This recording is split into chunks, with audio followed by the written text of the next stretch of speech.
हाँ, तो मैट्रिसेस के बारे में हम लोग अभी तक थोड़ा बहुत आइडिया मिल गया है। क्लास 12 में जब हम लोग पहुंच जाते हैं तो इतनी बार मैट्रिसेस और डिटर्मिनेंट का नाम सुनने को आ जाता है कि हम लोग थोड़ा बहुत आइडिया मिल पाता है। आइडिया क्या है? नंबर्स, आपके पास नंबर्स है, नंबर्स का एक खास तरह का कॉम्बिनेशन है। जैसे हम लोग ऐड करने को कैसे रिप्रेजेंट करते हैं, तुम कहोगे a प्लस बी, ए और बी को अगर ऐड करना है तो, है ना। सब्ट्रैक्ट करना है तो a माइनस बी, है ना। अगर इसी तरह मल्टीप्लिकेशन, इसी तरह अलग अलग मैथमेटिकल ऑपरेशंस नंबर्स के बीच अगर करने हो तो अलग अलग तरह से रिप्रेजेंटेशन उसका होता है, राइट। अगर हम 5-6 नंबर दे दें और उनके बीच अलग अलग कॉम्बिनेशन बना दें, प्लस माइनस करके, ब्रैकेट लगा करके, तो उसका एक खास मीनिंग होगा उस ऑपरेशन का, है ना। जब तुम ऑपरेट करोगे तो वो खास मीनिंग रखता होगा, है ना। यानी कि तुम्हें कैसे पता चलेगा कि कब ऐड करना है, कब सब्ट्रैक्ट करना है, कब मल्टीप्लाई करना है, कब डिवाइड करना है। तुम क्या करते हो, उसके लिए एक सिंबल बनाते हो, है ना, कि हमको a b plus C minus D अगर ऐसा लिखा हुआ है तो, है ना।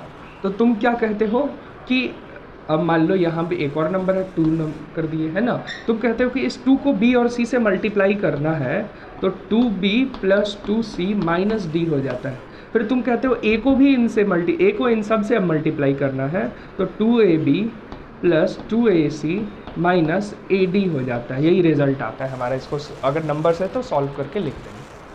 ये कैसे पता चला कि तुम्हें मल्टीप्लाई ही करना है और ऐड ही करना है? तो तुमने उसके लिए ऑलरेडी सिंबल बना रखा है कि ब्रैकेट होगा तो उसका क्या मतलब है, प्लस होगा तो उसका क्या मतलब है, माइनस होगा तो उसका क्या मतलब है, राइट।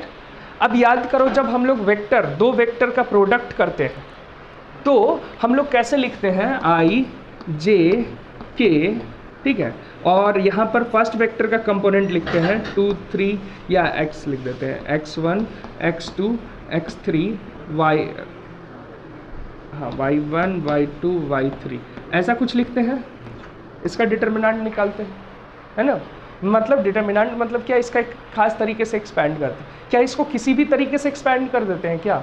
नहीं, इसके यानी कि इसके पीछे सर्टेन हिडन रूल है ना, जो उसके बीच मैथमेटिकल रिलेशन को इस्टेब्लिश कर रहा है ना। तो सबसे पहले हमको ये जानना पड़ेगा कि इसके बैकग्राउंड में कौन सा रूल काम कर रहा है, क्योंकि ये तो तुम्हारा फ्रंट एंड है ना। कंप्यूटर सब लोग पढ़ते हैं, कंप्यूटर में ये फ्रंट एंड है जो स्क्रीन पे दिख रहा है। बैक एंड में बहुत कॉम्प्लेक्स प्रोग्रामिंग लिखा हुआ होता है ना। बैक एंड में आप लोग प्रोग्रामिंग लिखते हैं, जावा लिखते हैं या C+ लिखते हैं, तो आप बहुत एक ही चीज़ को आपको मान लो फ्रंट एंड पर बहुत सिंपल वो लिखना, सीरीज लिखते हैं ना, फिबोनाची सीरीज लिखते हैं, है ना। फिबोनाची सीरीज लिखते हैं कि जो अगला नंबर वही होगा जो पिछले 2 नंबर का सम होगा, है ना। तो आप लूप लगाते हैं, है ना, और उसको खास तरीके से आप प्रोग्राम करते हैं। फ्रंट एंड पर आपको बहुत आसान सा एक नंबर्स का कॉम्बिनेशन नज़र आ रहा है, लेकिन बैक एंड पर आप प्रोग्रामिंग लिख रहे हैं ठीक ठाक, है ना।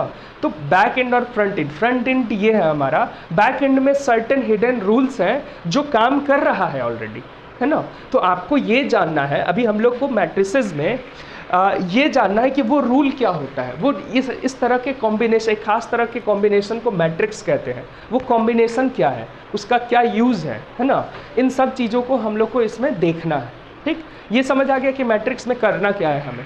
मैट्रिक्स क्या है? मैट्रिक्स इसी तरह कॉम्बिनेशन ऑफ नंबर्स का रो और कॉलम में जब हम अरेंज करते हैं, कॉम्बिनेशन से अच्छा arrangement of numbers in rows and columns is called matrix, है ना। लेकिन मैट्रिक्स जिस अरेंजमेंट को नाम दिया गया है उसके पीछे सम हिडन रूल्स हैं कि कौन सा नंबर किसके साथ कब ऐड होगा, कब मल्टीप्लाई होगा, कब सब्ट्रैक्ट होगा, कब मल्टीप्लाई होने के बाद सब्ट्रैक्ट होगा। उस हिडन रूल को भी हमें जानना है। अब तुम कहोगे कि वो हिडन रूल क्या अपने आप आ गया, कहाँ से आया, है ना।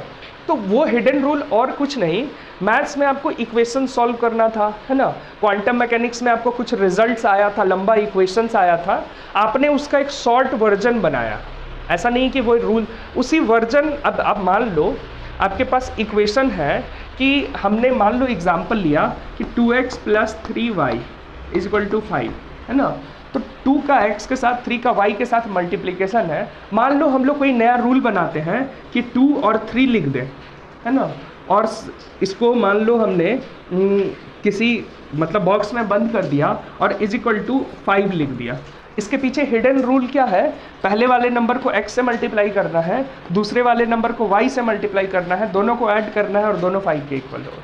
इसी तरह अब इसी रूल के आधार पर हमने एक नया कॉम्बिनेशन बनाया कि यहाँ पर 2 और यहाँ -1 है और यहाँ इज इक्वल टू 3 लिखा हुआ है। तो आप तुरंत समझ गए कि ये 2x - y is equal to 3 इस इक्वेशन की बात हो रही है ना। तो इसके पीछे सडन हिडन रूल हमने बनाया और उस आधार पर अब ये हुआ कि आपको कई बार लंबे इक्वेशंस लिखने पड़े और आपने उसको बस कॉम्बिनेशन में याद कर लिया। मतलब ये कि आपको बार बार वही इक्वेशन लिखना पड़ रहा था, बार बार ऐसा ही पैटर्न लिखना पड़ रहा था, तो आप इतना नहीं लिख करके आपने बस ये कॉम्बिनेशन याद कर लिया, इस कॉम्बिनेशन को ही लिखना शुरू कर दिया, है ना। तो उसके पीछे सडन हिडन रूल्स हो गया, है ना। तो उन रूल्स को हम लोग को देखना है, मैट्रिक्स वहीं से निकला। और मैट्रिक्स के भी पहले अगर हिस्ट्री में चले तो मैट्रिक्स के भी पहले डिटर्मिनांट की बात होती थी, और डिटर्मिनांट की बात मतलब मैट्रिक्स 19th सेंचुरी में इंट्रोड्यूस्ड हुआ, है ना। एक इंग्लिश मैथमेटिशियन थे जेम्स सिल्वेस्टर, उन्होंने सबसे पहले मैट्रिक्स को इंट्रोड्यूस किया था, लेकिन वो बहुत कुछ नहीं दे पाए थे। उनके एक दोस्त थे, वो भी मैथमेटिशियन थे, उन्होंने पूरे मैट्रिक्स के प्रॉपर्टीज़ को ही डेवलप कर दिया, है ना। तो लेकिन डिटर्मिनांट्स की जब हम बात करते हैं तो डिटर्मिनांट मतलब फ्रॉम बैक टू बेबीलोनिया से लेकर एंशियंट टाइम में लोग डिटर्मिनांट को यूज़ नहीं करते थे, उस पैटर्न को यूज़ करते थे जो डिटर्मिनांट में हम लोग यूज़ करने वाले, है ना। उस पैटर्न को लोग यूज़ करते थे, नंबर्स के कॉम्बिनेशन को यूज़ करते थे। ठीक उसी तरह कहते हैं कि चाइना में हान डायनेस्टी था। हान डायनेस्टी सब लोग पढ़े होंगे चाइना में। हान डायनेस्टी के टाइम मैथमेटिक्स चाइना में काफ़ी डेवलप हुआ था, और उस दौरान लोगों ने पहली बार क्या होता था, खेतों में अनाज उगता था ना, कॉर्न या कुछ मान लो उग रहा है ना। तो अनाज का प्रोडक्शन जब हो रहा है, जब लोग प्रोडक्शन कर रहे हैं, तो कई बार होता था प्रोडक्शन का डिस्ट्रीब्यूशन करना होता था, है ना। तो प्रोडक्शन का डिस्ट्रीब्यूशन कैसे करें?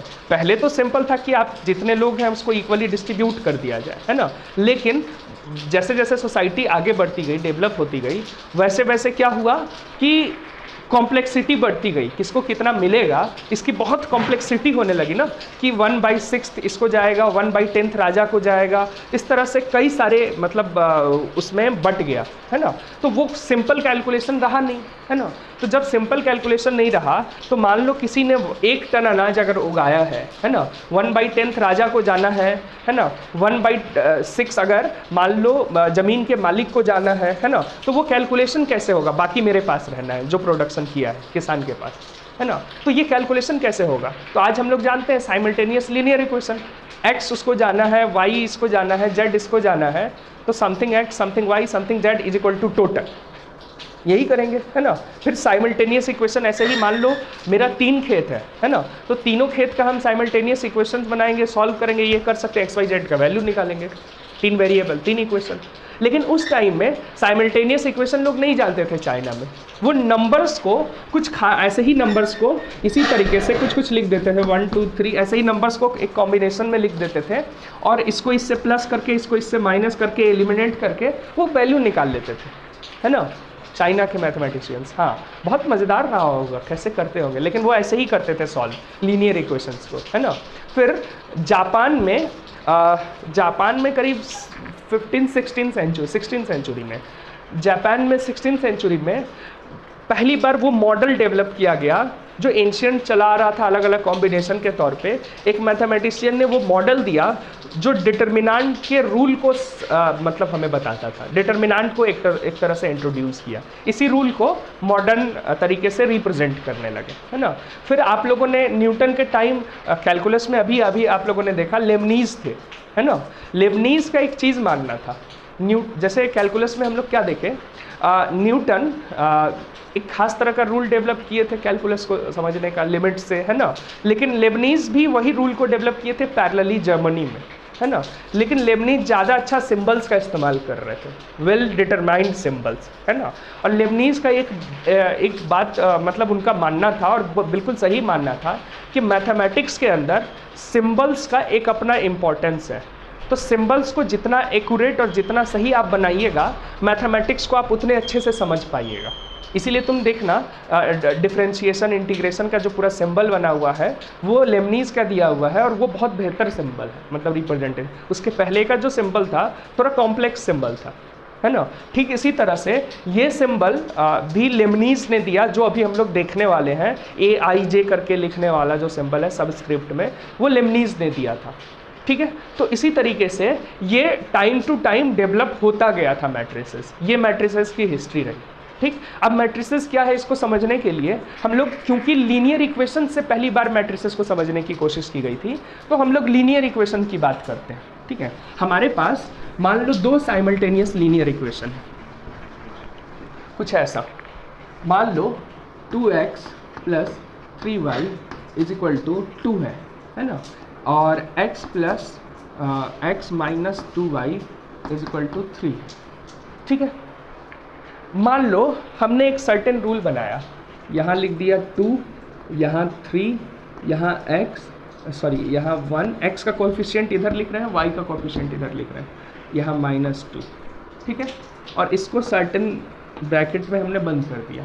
ठीक, और यहाँ पर लिख दिया x और y, इसको भी बंद कर दिया, और यहाँ लिख दिया 2 और 3। ठीक है, हमने इस दो इक्वेशंस को ऐसे दिखाया, है ना। तो इसके पीछे रूल कैसे काम कर रहा होगा, एक अंदाज़ा लगता है कि इस 2 को x से मल्टीप्लाई करना है, 3 को y से मल्टीप्लाई करना है, ऐड करना है ना। तो आपको मिलेगा 2x + 3y, है ना। फिर इसी तरह 1 को x से करना है, 1x - 2y है, 1x - 2y, तो 1x - 2y, है ना। और = उस साइड तो 2 और 3 ही रहेगा, है ना। अब आपको समझ आ रहा है कि फर्स्ट वाला ऊपर के इक्वल, नीचे वाला नीचे के इक्वल, कंपेयर कर दिया बोथ साइड, है ना। एक लीनियर इक्वेशन को आपने इस फॉर्म में लिख दिया है ना। यही है मैट्रिक्स। इसको जब आप सॉल्व करते हैं ना तो आपको कुछ रूल्स आता है, ये हम लोग आगे जब एप्लीकेशन ऑफ मैट्रिक्स करेंगे तो करके देखेंगे, लेकिन इतना तो समझ आ रहा है। अब देखो ये जो कॉम्बिनेशन ऑफ नंबर्स है ना, रोज और कॉलम्स में है। रोज और कॉलम क्या है उस पर भी आएंगे, लेकिन जिसको पता है, rows horizontal line, columns vertical line को कहते हैं। देखो रोज और कॉलम्स में लिखा हुआ है नंबर, है ना। इसमें 2 रो है, एक ही कॉलम है, इसमें भी 2 रो है, एक ही कॉलम है, लेकिन इसमें 2 रो और 2 कॉलम है ना। और एक खास कॉम्बिनेशन से लिखा हुआ, लेकिन इसका एक खास मीनिंग है। इसके साथ इसका अगर हम कहें प्रोडक्ट है, तो प्रोडक्ट का एक खास तरीके का रूल है, नॉर्मल रूल से थोड़ा अलग है ना। तो इसी का नाम है, इसी कॉम्बिनेशन नंबर्स का नाम है मैट्रिसेस। ठीक है, इसके बैकग्राउंड में ये कैलकुलेशन काम कर रहा है। ठीक है, तो अब ये समझ में आया ना कि नंबर्स का जो कॉम्बिनेशन है वो कहीं अलग से नहीं आया है, बल्कि आपने जो कैलकुलेशन कर रहे थे इसी का एक एब्स्ट्रैक्शन होता चला गया। एब्स्ट्रैक्शन इसी से आया है। ठीक, तो अब हम लोग जानेंगे ये रूल कैसे आया, कैसे ये बेसिक इक्वेशन से, बेसिक लॉज से काम करता है। तो क्या क्या लॉज है इसको हम लोग देखते हैं। समझ आया? तो पहले मैट्रिक्स का डेफिनेशन यहाँ लिख लेते हैं हम, अब लिखना शुरू करना है। मैट्रिक्स क्या है? It is arrangement of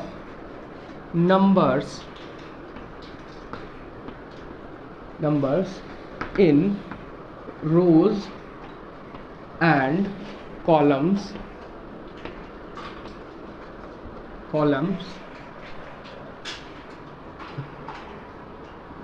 which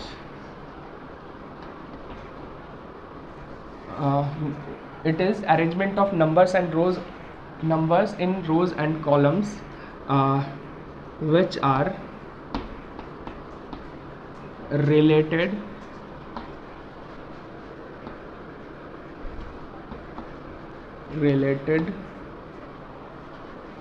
mathematically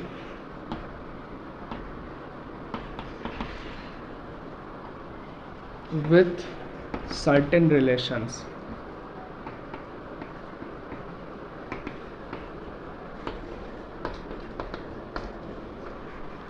Is called matrices. Okay, is called matrices, and those numbers those numbers are called element of matrix, elements of matrix। वो जितने नंबर्स है एक मैट्रिक्स के अंदर उसको हम लोग एलिमेंट ऑफ मैट्रिक्स बोलते हैं, मैट्रिक्स के एलिमेंट्स। ठीक है। दूसरा है रिप्रेजेंटेशन ऑफ मैट्रिक्स।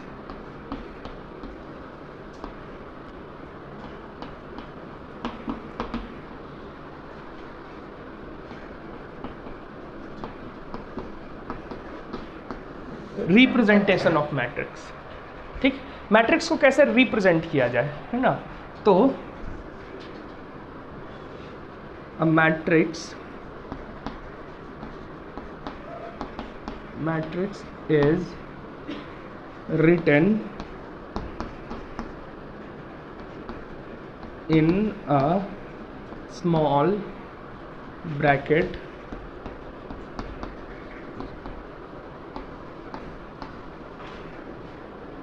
यानी नंबर्स का कॉम्बिनेशन स्मॉल ब्रैकेट में होगा और in square bracket.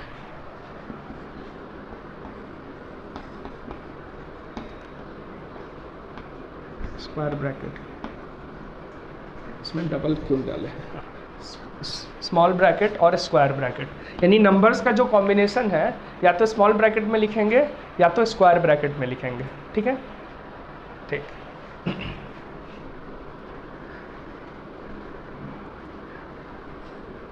It is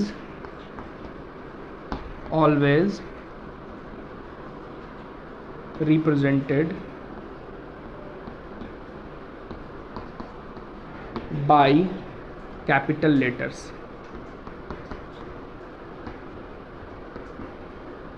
capital letter से हमेशा दिखाएंगे।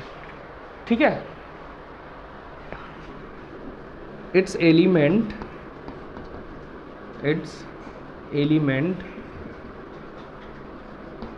is represented by small letters। Element को स्मॉल लेटर से दिखाएंगे। ठीक है। अब इसका एग्जाम्पल ले लेते हैं। एग्जाम्पल्स क्या होगा, एक मैट्रिक्स है 1 2 3, ठीक है, रोज एंड कॉलम में है। और क्या हो सकता है, ऐसा हो सकता है 1 2 3 4 5 6 हो सकता है, ऐसा हो सकता है -1 -2 -3 -4 -5 माइनस या प्लस भी कर दो 5 और 0, ऐसा भी हो सकता है। हाँ, फ्रैक्शन में भी हो सकता है 1/2 2/3 -5/2 -1। डेसिमल में भी हो सकता है 0.1 0.2 1 -0.3। अलजेब्रा में भी हो सकता है x y z a, सब में हो सकता है। रो सिंपल ऐसा भी हो सकता है 2 3, ऐसा भी हो सकता है 3 3 4, है ना। ऐसा भी हो सकता है 1 2 3 4 5 6 7 8 9 10, ऐसा भी हो सकता है ना। सब तरह का हो सकता है। मिक्स फ्रैक्शन में भी हो सकता है। ठीक है, अब जगह नहीं। ठीक है, तो हर तरह की पॉसिबिलिटी है ना, लेकिन क्या पॉसिबल नहीं है उस पर भी आते हैं, है ना। नीचे वाला मिटाते हैं रिप्रेजेंटेशन।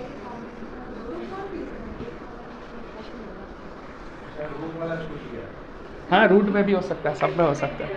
हाँ, ट्रिगोनोमेट्रिक किसी भी फंक्शन में हो सकता है ना। ऐसा भी हो सकता है कि fx gx hx lx ly py yz किसी टर्म में हो सकता है। ठीक है, किसी भी फॉर्म में हो सकता है। चलो अभी सारे एग्जाम्पल को नहीं मिटाना है हमको, एक्चुअली एग्जाम्पल से समझाना है कुछ। देखो, अब क्या है ना, हमारे पास जितने मैट्रिसेस हैं, इन सब में कोई एक पैटर्न ढूंढ सकते हो, कोई एक पैटर्न। सब में रो और कॉलम है। ऑब्वियसली रो और कॉलम का, इसी को तो मैट्रिक्स कहते हैं। हाँ, उसके बाद ब्रैकेट है, ये भी हम लिखा चुके हैं। जो हम नहीं लिखा है जो हमने नहीं देखा है, कोई पैटर्न ऑब्जर्व। अच्छा चलो, each element is written at the cross section of row and column. जैसे पहला रो ये है और पहला कॉलम ये है, इसके क्रॉस सेक्शन पे ये नंबर लिखा हुआ है, दूसरा कॉलम ये है, इसके क्रॉस सेक्शन पे नंबर लिखा हुआ है, दूसरा रो पहला कॉलम के क्रॉस सेक्शन पे ये है, दूसरा रो दूसरा कॉलम के क्रॉस सेक्शन पे ये है ना। तो पहला पॉइंट क्या है, each element is written at the cross section of row and column. ठीक है, रो क्या है कॉलम क्या है लिख देते हैं यहाँ पर। रो है हमारा, रो कहते हैं हॉरिजेंटल लाइन को, ठीक, और कॉलम कहते हैं वर्टिकल लाइन को। ठीक है, तो ईच नंबर जो है हमारा वो वर्टिकल लाइन और हॉरिजेंटल लाइन के क्रॉस सेक्शन पर है ना। यानी कि हर, अब जैसे कि ये वाला एग्जांपल लो, इसमें कितना कॉलम है 3, कितना रो है 2, ईच एक हर एक क्रॉस सेक्शन पे लिखा हुआ है, ईच क्रॉस सेक्शन पे लिखा हुआ है नंबर, है ना। अच्छा अब एक बात बताओ, अगर हम किसी क्रॉस सेक्शन पे यहाँ पे कोई नंबर ही ना हो, किसी क्रॉस सेक्शन पे नंबर ही ना हो, तो क्या होगा? नहीं, ज़ीरो नहीं होगा, वो पॉसिबल नहीं है, वहाँ पर कोई ना कोई नंबर को होना ही पड़ेगा, है ना। मतलब अगर कोई नंबर आपको ज़ीरो दिखाना है तो बिल्कुल ज़ीरो दिखा दीजिए, लेकिन आप वहाँ वैकेंट स्पेस नहीं छोड़ सकते हैं, है ना। क्योंकि देखो ये फिर वही साइमल्टेनियस इक्वेशन से आया है, लीनियर इक्वेशन से आया है। वहाँ पर ऐसा होगा कि साइमल्टेनियस इक्वेशन में एक्स वाई जेड हो और दूसरे में भी एक्स वाई जेड हो, तीसरे में एक्स वाई हो, तो तुम बोलोगे जेड का कोएफिशिएंट 0 है, ऐसा तो नहीं बोलोगे जेड का कोएफिशिएंट है ही नहीं, है ना। जेड का कोएफिशिएंट अगर पूछा जाए थर्ड वाले में, तुम बोलोगे 0 है, यानी कि एक एलिमेंट वहाँ हर हाल में आपको रिप्रेजेंट करना ही है, क्योंकि वो वहाँ पे ये जो है कोएफिशिएंट को शो कर रहा है, अगर वहाँ से देखा जाए तो, है ना। फिर वेक्टर में अलग चीज़ को शो करता है, क्वांटम फिजिक्स में फिर और ज़्यादा एडवांस हो जाता है, वो आगे की बात है ना। ये क्लियर है, ये समझ आया? ठीक, तो ये हमारा दूसरा पॉइंट है कि no cross section should be vacant, तब वो मैट्रिक्स होगा ही नहीं, है ना। अब इसमें कई सारा रो और कई सारा कॉलम पॉसिबल है ना, तो रो को भी अलग अलग नाम देना पड़ेगा, first row, second row, third row, fourth row. तो सवाल ये है फर्स्ट किसको नाम दे, नीचे वाले को दे या सबसे ऊपर, कोई एक ही दे सकते हैं, या तो नीचे वाला या तो ऊपर वाला, है ना। तो हमेशा याद रखो फर्स्ट रो ऊपर वाले को नाम आमतौर पे दिया जा रहा है, ठीक है। तो रो 1, यानी कि मान लो कोई मैट्रिक्स ऐसा है जिसमें ये 3 रो है और 3 कॉलम है ना। तो फर्स्ट रो किसको बोला जाएगा? सबसे ऊपर वाले को, है ना। जब topmost row is called first row, okay. उसके नीचे वाला सेकेंड रो, उसके नीचे वाला थर्ड रो, उसके नीचे वाला फोर्थ रो, ठीक है। And numbering is increased downward. तो फर्स्ट रो ये है, अपने आप में कहना इनफ हो गया, है ना। एज वेल एज ये हम क्या लिखे, टॉप होना चाहिए, टॉप मोस्ट, ओके, ठीक है। फिर कॉलम, लेफ्ट कॉलम, है ना। Leftmost column is considered as first column, है ना। Leftmost column is considered as first column, okay, ठीक है। तो हमेशा first column, second column, third column ऐसे चलना है। क्लियर है सबको? तो अब है, इसको मिटा रहे हैं, ऑर्डर ऑफ मैट्रिक्स। यहां तक किसी को कोई दिक्कत नहीं है ना बेटा? अगला है order of matrix,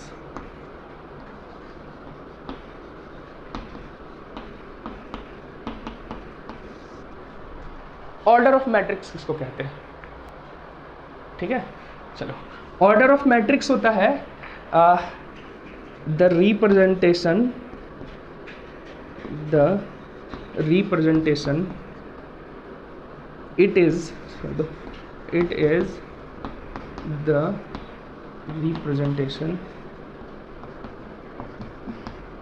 of number of column row and number of column as, कैसे है, नंबर ऑफ रोज को पहले लिखना है इनटू नंबर ऑफ कॉलम्स को सेकंड में लिखना है ना। रिप्रेजेंटेशन बस यही है क्रॉस के फॉर्म में, number of rose cross number of column. जैसे कि इसका ऑर्डर क्या है, अगर इस मैट्रिक्स का ऑर्डर पूछा जाए तो क्या है, कितने रोज है, थ्री रोज 3 कॉलम, 9 नहीं लिखना है। ऑर्डर में जब आप लिखेंगे तो 3 into 3 मैट्रिक्स बोलेंगे, समझ आ गया? क्योंकि 9 अगर मान लो मल्टीप्लाई करके 9 बोल देते हैं तो 9 into 1 या 1 into 9 भी तो हो सकता है ना। जब भी होगा तो इंटीग्रल नंबर ही होगा क्योंकि काउंटिंग है ये, लेकिन 1 into 9 9 into 1 भी तो हो सकता है, कन्फ्यूजन हो सकता है, इसलिए 3 into 3 ही ऑलवेज लिखाएगा। हाँ, ये शो है बस, इसलिए हम रिप्रेजेंटेशन लिखे, है ना। This is called order of, इसको m into n कर दो तो ये हो गया ऑर्डर, ये हो गया order of matrix having m rows and n columns। ठीक है, ये समझ आया? जैसे कि ये बताओ 1 2 3 4 5 6, इसका बताओ 3 into 2, 3 रो है 2 कॉलम है, रो मतलब हॉरिजेंटल लाइन, 3 रो और 2 कॉलम। ठीक है, यहाँ पे लिखते हैं छोटा सा, ठीक, किसी मैट्रिक्स के यहाँ किनारे में उसका ऑर्डर लिखा हुआ होता है, कहीं लिखा हुआ होता है, कभी नहीं भी होता है, लेकिन आमतौर पे यहाँ पे लिखते हैं 3 into 2 मैट्रिक्स। ठीक है, इसी तरह दूसरा एग्जाम्पल 1 2 3 4 5 0, इसका बताओ 2 into 3 मैट्रिक्स। ठीक है, समझ आया? और इसका बताओ 1 2 3,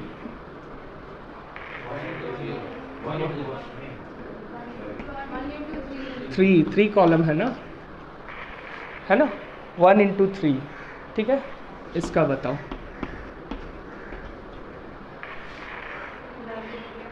नॉट पॉसिबल, ये मैट्रिक्स है ही नहीं, है ना। मैट्रिक्स होने के लिए वहाँ पर वैकेंट स्पेस नहीं होना चाहिए, राइट? क्लियर है ना? अब आगे चलते हैं। तो ये हमारा ऑर्डर हो गया। अब नंबर ऑफ एलिमेंट्स की बात कर लेते हैं ज़रा। नंबर ऑफ एलिमेंट्स,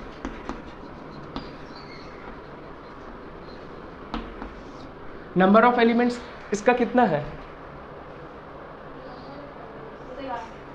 इसका कितना है, इसका कितना है, और इस ये तो है ही नहीं, है ना। तो कैसे पता चल रहा है? Product of number of rose and number of column, है ना। प्रोडक्ट सिंपल, काउंटिंग ऐसे ही होगा। तो प्रोडक्ट ऑफ, यहाँ पर एक्चुअल मल्टीप्लिकेशन करना है नंबर ऑफ एलिमेंट निकालने में, है ना। Product of number of rose and number of columns. ठीक है, नंबर ऑफ कॉलम्स। तो हम यहाँ पे बोले कि ये नंबर ऑफ एलिमेंट्स हो जाएगा किसी मैट्रिक्स का जब हम प्रोडक्ट कर देंगे तो। ठीक है, ये नोटेशन है और इसी का प्रोडक्ट कर देंगे तो नंबर ऑफ एलिमेंट्स निकल जाएगा। ठीक है, ठीक। अब इसके बेसिस पर, मतलब ऑर्डर के बेसिस पर कितने तरह का मैट्रिसेस हो सकते हैं, यानी टाइप्स ऑफ मैट्रिसेस की बात करते हैं कि कितने टाइप के हो सकते हैं अलग अलग, जिसकी ज़रूरत हमें पड़ेगी। तो types of matrices.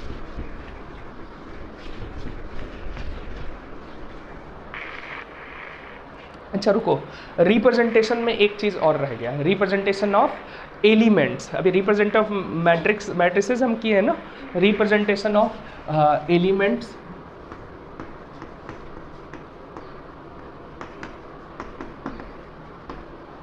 Matrix with their elements. ठीक है, मान लो कोई मैट्रिक्स है ए, ठीक है, जो 3 इंटू 3 ऑर्डर का मैट्रिक्स, यानी कि 3 रो और 3 कॉलम है। तो ए मैट्रिक्स के एलिमेंट्स को अगर रिप्रेजेंट करना हो सिंबल में तो कैसे करेंगे? हाँ, स्मॉल लेटर से ना, ये कैपिटल से है ना, तो इसको सिंबल में रिप्रेजेंट करना हो तो ऐसे करेंगे ए, है ना। लेकिन सवाल ये है, इस ए को यहाँ भी ए, यहाँ भी ए, यहाँ भी ए लिख दें, या ए बी सी लिख सकते हैं, या एक्स वाई जेड लिख सकते हैं, है ना। लेकिन अगर ए है तो हम कहें कि नहीं, सबको ए से ही दिखाओ, है ना। यहाँ पर लेमनीज अपना सिंबल देते हैं, सबको अलग अलग नहीं से दिखा करके सेम से दिखा देते हैं। और कैसे दिखाते हैं देखो, कितना मज़ेदार तरीके से दिखाते हैं। ये बोलते हैं ये किस क्रॉस सेक्शन पे है, इसका पोजीशन क्या है, पहला वाला फर्स्ट रो फर्स्ट कॉलम, है ना। पहले हमेशा रो फिर कॉलम, कंसिडर ऐसे ही करेंगे। तो ए फर्स्ट रो फर्स्ट कॉलम 1 1 हो गया, सब स्क्रिप्ट में 1 1 लिखना है ना। तो यहाँ क्या होगा, फर्स्ट रो सेकंड कॉलम, यहाँ 1 3, यहाँ 2 1, यहाँ 2 2, यहाँ 2 3, यहाँ नहीं होगा, वेरी गुड, यहाँ 3 1, यहाँ 3 2, यहाँ 3 3। अब देखो ये सिंबल कितना मज़ेदार है, लेमनीज ने सिंबलाइज कर दिया अच्छे तरीके से, कई वेरिएबल की ज़रूरत ही ख़त्म हो गई, है ना। अब अगर ऐसा सिंबल में आप रिप्रेजेंट कर पा रहे हो, अगर मान लो हमने कहा A32, इसका क्या मतलब है, आपको किस एलिमेंट को देखना है, third row first row second row third row second column, यानी कि ये एलिमेंट की बात हो रही है ना।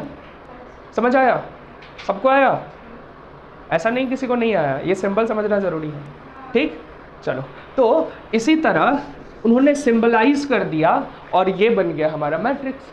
लेकिन इस सिंबलाइज करने में एक फ़ायदा हुआ कि इतना ज़्यादा करने की ज़रूरत नहीं थी। क्यों नहीं थी? इसका ऑर्डर क्या है, हमेशा आखिरी वाला बता देता है ऑर्डर क्या है, 3 इंटू 3 का है, 3 इंटू 3 का है ना। तो देखो इस सिंबल का फ़ायदा क्या हुआ, हमें पता चल गया आखिरी वाले को देख करके कि लास्ट ऑर्डर क्या है हमारा, 3 इंटू 3 का ऑर्डर।